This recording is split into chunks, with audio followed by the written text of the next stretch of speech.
अस्सलाम वालेकुम dear students. आज हमारा जो सब्जेक्ट है रीइंफोर्स कंक्रीट डिज़ाइन, उसमें चैप्टर नंबर 12 आज पढ़ेंगे, जो कि है TNL beam design. We will study introduction of TNL beams as well as ACI code की जो प्रोविजंस हैं for TNL beams, how design steps for T beams, and at the end we will find moment design capacity of T beam. हमारे इस lecture का जो objective है वो यही है कि हम लोग एट द एंड डिफरेंशिएट कर पाएँ between TNL beams. ECI code की जो प्रोविजंस हैं उसके बारे में हमें इल्म हो, और डिज़ाइन मोमेंट कैपेसिटी किस तरह फाइंड की जाती है for T beam in flexure. Introduction. Monolithic construction जब हम लोग करते हैं, मोनोलिथिक कंस्ट्रक्शन से मुराद ऐसी कंस्ट्रक्शन जिसमें हम लोग बीम और स्लैब को एक साथ कास्ट करें, तो उसकी वजह से हमारे पास T और L बीम्स डेवलप हो जाती हैं। स्लैब का जो बॉटम एरिया होता है, जो कि प्रोजेक्टेड एरिया है, उसको हम लोग इसको वेब या स्टेम कहा जाता है। एट द एजेस जो हमारे पास बीम्स डेवलप हो जाती हैं उनको L शेप बीम कहा जाता है। अमूमन L शेप बीम हमारे पास एजेस पर ही डेवलप होते हैं, और सेंटर पे हमारे पास T बीम डेवलप हो जाते हैं। एनालिसिस की अगर हम बात करें तो T बीम की एनालिसिस तकरीबन ही रेक्टेंगुलर बीम की तरह एनालिसिस है, लेकिन उसकी कंडीशन जो है वो SI कोड को देखकर चेंज होती हैं, और इक्वेशन जो हैं उसको थोड़ा सा मॉडिफाई करके दोबारा से यूज़ किया जाता है कि हम लोग स्टील निकाल सकें और मोमेंट कैपेसिटी। यहाँ पे अगर आप देखें तो ये हमारे पास एक मोनोलिथिक कंस्ट्रक्शन की गई है, इसकी वजह से यहाँ पे T बीम्स डेवलप हुई हैं, और एजेस पे आप यहाँ पे देखें तो एक inverted L shape beam develop हुआ है। जब हमारे पास Whitney stress block type height of flange से कम हो तो केस 1 कंसिडर होगा, और उसके लिए इक्वेशन जो हैं वो रेक्टेंगुलर बीम वाली यूज़ होंगी। केस 2 में हमारे पास क्या होगा कि जब आपके पास Whitney stress block type A greater than हो हाइट ऑफ फ्लेंज से, तो फिर T बीम की इक्वेशन यूज़ करनी पड़ेंगी। From this place to this is called effective flange width, और बॉटम जो है वो BW width of rectangular portion है। यहाँ पे आपके पास एरिया ऑफ स्टील है।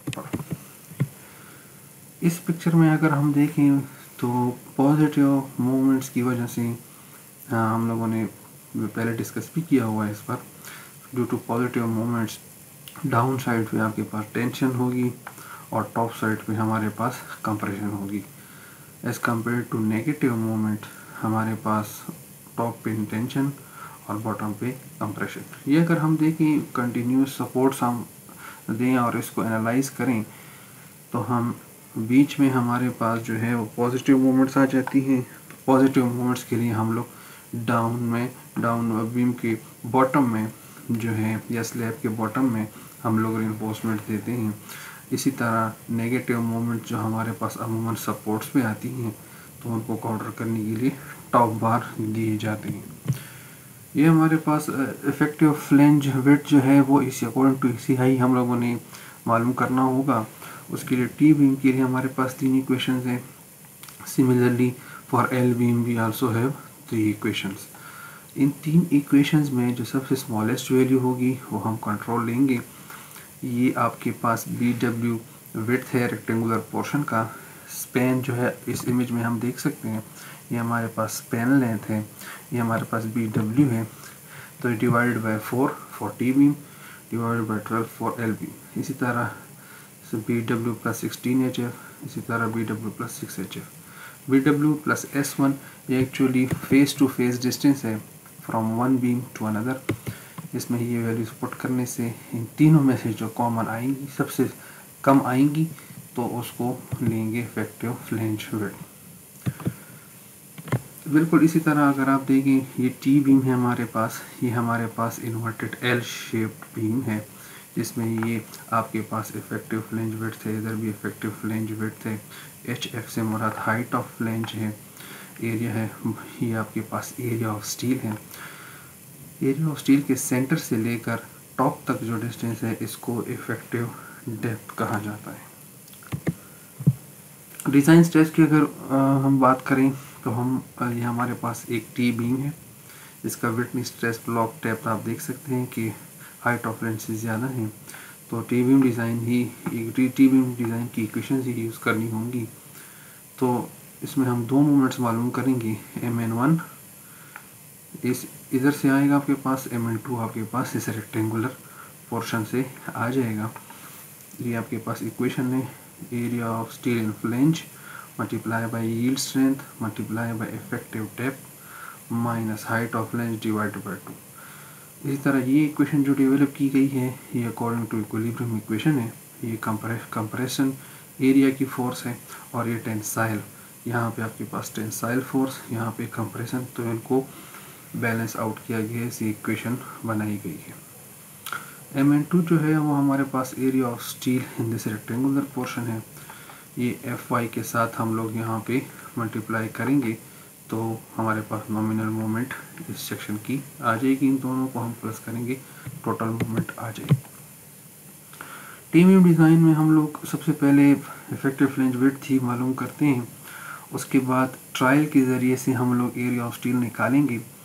अगर उसके बाद हम लोग स्ट्रेस ब्लॉक डेप्थ मालूम करेंगे, अगर वो इंक्रीज़ नहीं हुआ HF से तो रेक्टेंगुलर इक्वेशन यूज़ होंगी रेक्टेंगुलर बीम के लिए, और अगर उनसे ज़्यादा हो गया है तो फिर हमें टी बीम इक्वेशन यूज़ करनी होंगी। ये चेक करना होगा आखिर में है कि जब हमारे पास जो वैल्यू है वो 0.375 से कम आनी चाहिए। इसका मतलब ये है कि अगर इससे वैल्यूज़ कम आ जाएँ तो हमारा जो फेलियर होगा वो स्टील में फेल पहले होगा, कंक्रीट क्रशिंग बाद में होगी, जो कि अंडर रिइंफोर्स्ड बीम में अमूमन होता है।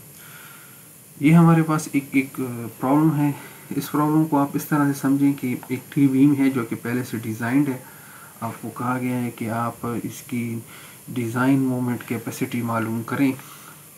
ये आप इस तरह से कंसिडर करें कि फॉर एग्जांपल एक बिल्डिंग है, उसका एक पोर्शन है, इसमें ये टी बीम मौजूद है, तो आपको कहा गया है कि हमने इसके ऊपर एक सेकंड स्टोरी जो है वो बनानी है, तो आप इन बीम्स की कैपेसिटी मालूम करें कि क्या है इन जो आपके पास बॉटम फ्लोर्स की में जो बीम लगी हैं।